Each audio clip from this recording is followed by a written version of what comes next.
Welcome back to Review Crew. I'm Brianna. And I'm Tim. And today we're going to be reviewing Dune. Here's the trailer.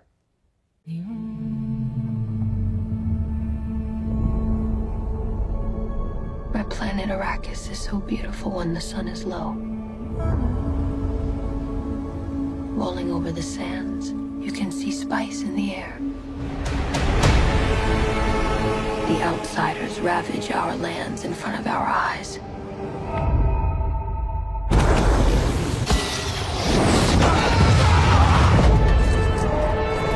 Their cruelty to my people is all I've known. What's to become of our world? Paul.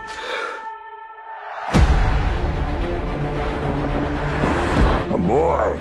Hey, Duncan, can I trust you with something? Yes, always. You know that. I've been having dreams about a girl on Arrakis. I don't know what it means. Dreams make good stories. But everything important happens when we're awake. Look at you. Put on some muscle? I did? No. We are House Atreides. There is no call we do not answer. There is no faith that we betray. Smile, Gurney. I am smiling. The Emperor asks us to bring peace to Arrakis. House Atreides accepts! I know you. There's something awakening in my mind. You need to face your fears. Come with me. You need to be ready. You've never met Harkonnens before. They're not human, they're brutal. The Duke's son sees too much. This is why Dune. Kill them all. God in heaven. Get everything with guns off the ground! Go! This is an extermination. They're picking my family off one by one. Let's fight like demons.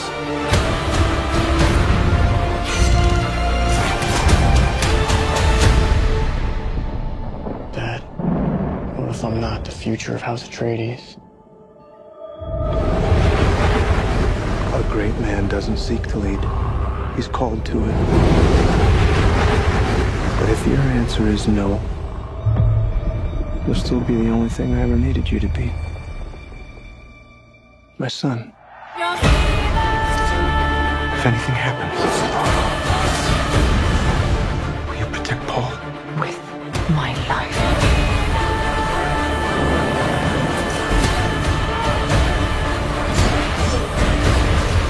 Only together can we stand a chance.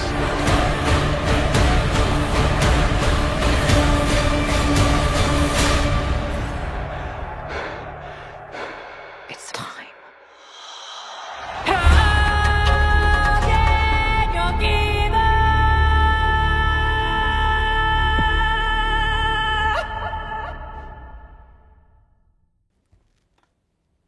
And welcome back. All right, so getting right into it, let's go through first reactions to this movie. Coming out of the theater, Brianna, what'd you think? Well, I was a little confused throughout the movie. I think not having read the book beforehand, there was a lot of characters and a lot of elements to this universe that they created that kind of was confusing for me, first time being in the Dune universe. Mm-hmm. What did you think? Yeah, I really liked the movie, first off. I saw it in IMAX with my friends, and I gotta say, like, that's a movie that's meant to be seen in the theater. Like, I think it had an HBO release, but you should go, if you go see it in the theater, like, that's where you want to watch for the first time, because it's just, the scope is massive and it's a great movie. So I really enjoyed it. Then again, I did read the book a little bit before I went in. So I'd read up to right where the movie ended off, because this is the first part of 2. So I, read the book up until then, and it definitely helped me a lot going into the movie, because they kind of glossed over a lot of details that gets covered more in depth in the book. And even while I was reading, it was kind of confusing. But definitely reading the book helped me to appreciate the movie a lot more and the lore there, because there is, like, the world, the scope is so massive. There's so much world building. It's really, you can see where, like, Star Wars and, like, other fantasy genres kind of drew inspiration from in this original novel from 1965. But the movie itself, yeah, just coming out of it, I just had a blast. It was a really good time, and it was a great movie to see in theaters. One of the things that really that stuck out to me a lot was the cinematography, the camera work. I mean, this is a film where Denis Villeneuve directed it, but it was cinematography by Greg Fraser. And he's done other things like Rogue One that I really enjoyed, and Killing Them Softly, and he's going to be doing the new Batman movie. And so I really enjoyed like the cinematography and the huge sweeping shots of Arrakis and the planet, and all the dunes, like, you know, from which the title draws on. So I really enjoyed that. What did you think of that? Yeah, I thought it was really well filmed. I loved the scene where Paul, the character Timothy plays, he first touches the land of when the worm is coming in attack, and everything just kind of slows down, and there's sand blowing everywhere, which I thought was a really cool effect. And the worm itself, the effects they did with that, I thought it was really effective and scary. Overall, really good job on that part. They did a good job in filming all like the action. It was really action-packed.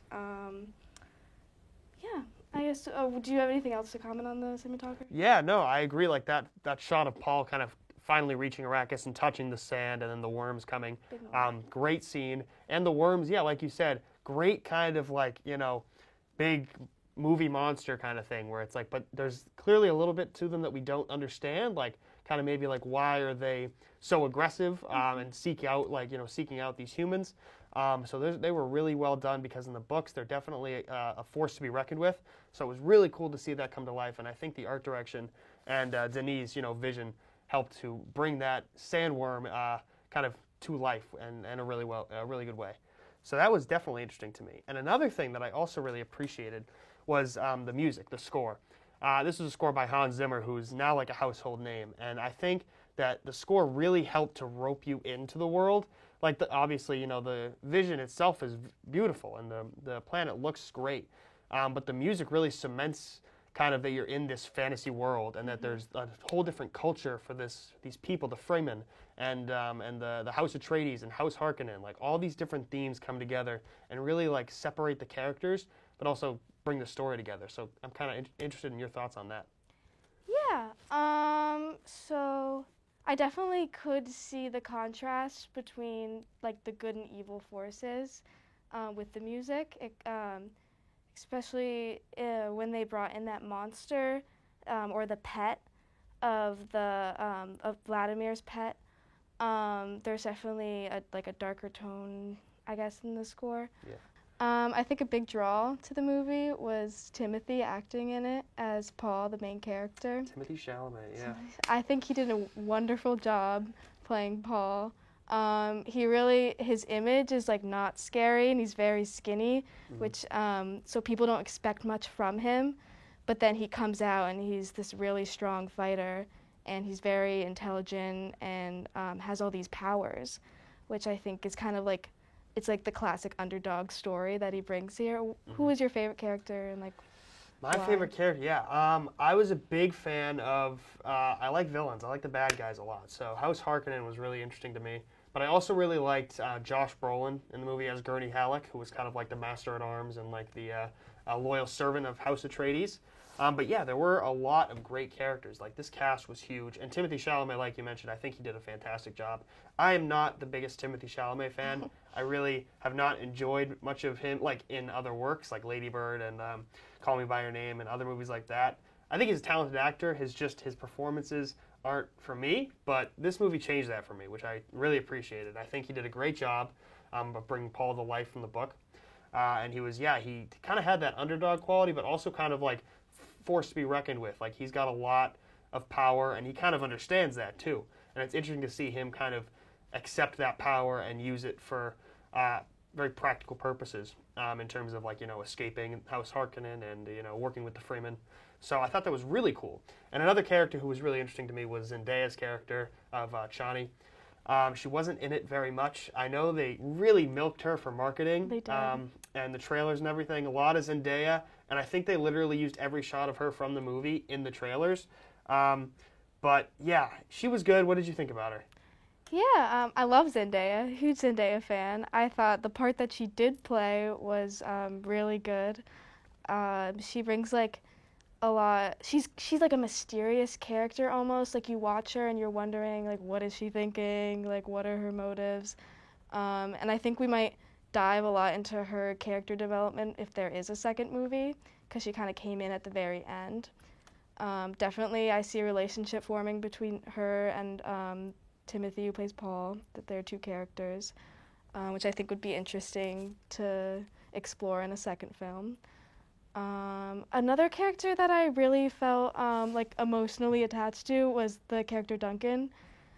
He was a very like nice dude. He was kind of like a role model almost to Paul.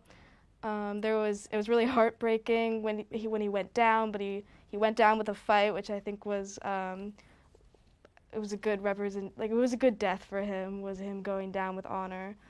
I agree. Yeah, he's a good character, and I really enjoyed, like, I thought I wasn't going to be a huge Jason Momoa fan in this movie. I do like him, but I just wasn't sure if he would be right for that part. But I got to say, he pulled it off with great class and quality, and I think he did a great job in it. All right, we'll be right back after this.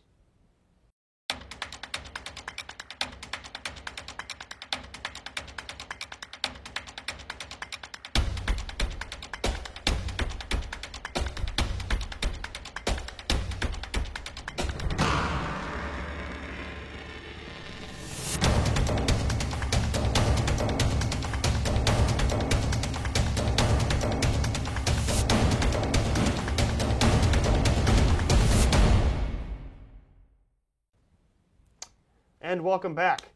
All right, so we last left off talking about kind of the characters, the cinematography, the parts of the whole. So now we understand that this movie is the first part of two parts. It takes up about half of the book, so there's still a lot of story left to be told. What are you kind of hoping for in that second movie? Right, so as we discussed a little bit before, I am hoping to see more of a romance build maybe between Zendaya's character and Timothy's character. I also maybe would like to see an introductory of new characters maybe. I think I'm really curious as to like explore more the world of what's the name? Osnia? Of Arrakis? Arrakis. I'm really interested in exploring that world more and the history behind that, and I think there's something going on with the worms. I would like to understand more about them as creatures, and maybe I feel like there's got to be more creatures in this world. Maybe I want to know more about this planet that's so dangerous and has all these spices. What about you? What are you looking forward to? Yeah, I agree 100%. Like, the world building has been so interesting for me so far. The worms are such interesting creatures, and I want to see more. Yeah, like you said, there's got to be more creatures on this planet, right? So I'm interested to see kind of maybe more creatures, maybe a few new characters too within the Fremen.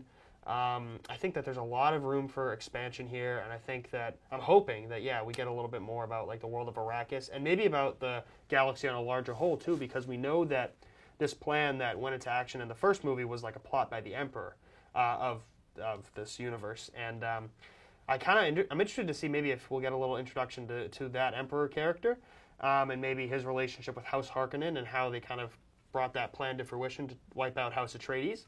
And I think obviously there's going to be we got a little bit of like a few good action scenes in this one, but mostly House Atreides was on the losing side.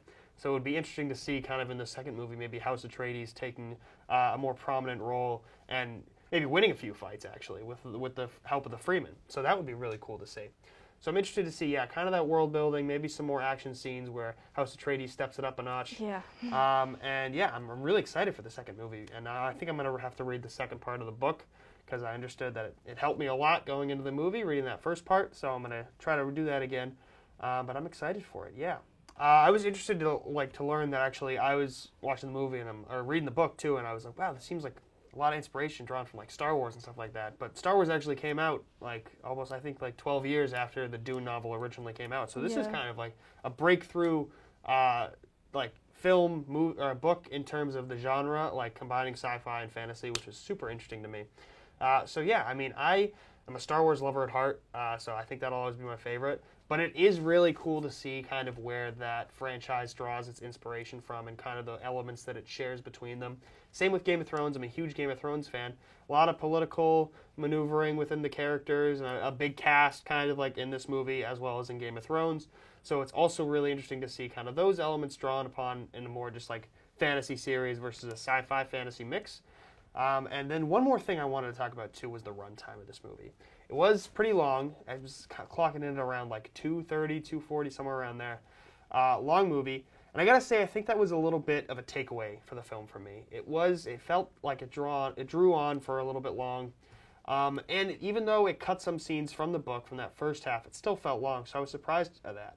And I think reading the book too, while it helped me understand, it definitely kind of, I already knew what I was getting into while I was going into the theater, so I was kind of just like waiting for each plot point to hit, so I think that drew a little bit away from my enjoyment of the movie. So what did you think of the runtime? Yeah, I think the creators of this movie were very ambitious with trying to fit so much in, and it was a little too long. Mm-hmm. I almost think it would have been better if they made this a television series, to be honest. I think they could have gone even more detail with it. Yeah, maybe like a miniseries too or something, yeah. Right. Yeah, I mean, I'm a little nervous about watching part 2 if it's as long as part 1. Absolutely. Carving out the time for that, it's definitely... You gotta carve out the time to watch we'll soon. see. It'll be a film for sure. Yes. A grand event. Okay, so we've kind of talked about our thoughts. What's the final review from you about this movie? Final rating. Final rating, maybe I'll have to give it like a 7.5. You know, I liked it. I loved the casting. It was well filmed. I was just a little lost with it. I think they could have done better with that. I think I'm going to go clock it at a 7, healthy 7, because I really did enjoy it, the music, cinematography, characters, all that. But yeah, like that runtime did take away a little bit, and I already kind of knew what it was while I was going into it, so I wasn't super surprised at all the twists and turns. So kind of more of a just fun movie watching experience for me with a good movie. It was great, I gotta admit. All right, so we'll be right back after this. That's all for this week. If you want to follow more Review Crew content, go to the Review Crew Instagram, Twitter, and TikTok, as well as Orange TV Network on Facebook, Twitter, Snapchat, Instagram, and YouTube. Find the Review Q's podcast on Spotify or on our website at orangetvnetwork.syr.edu, where you can also find our blog and more OTN information. Check out this week's screening hosted by University Union, Space Jam: A New Legacy. Also, be sure to check out Friday night's movie night on OTN. This week's movies are Cyrano de Bergerac, the 1934 version of A Star is Born, and Superman 02. See you next week.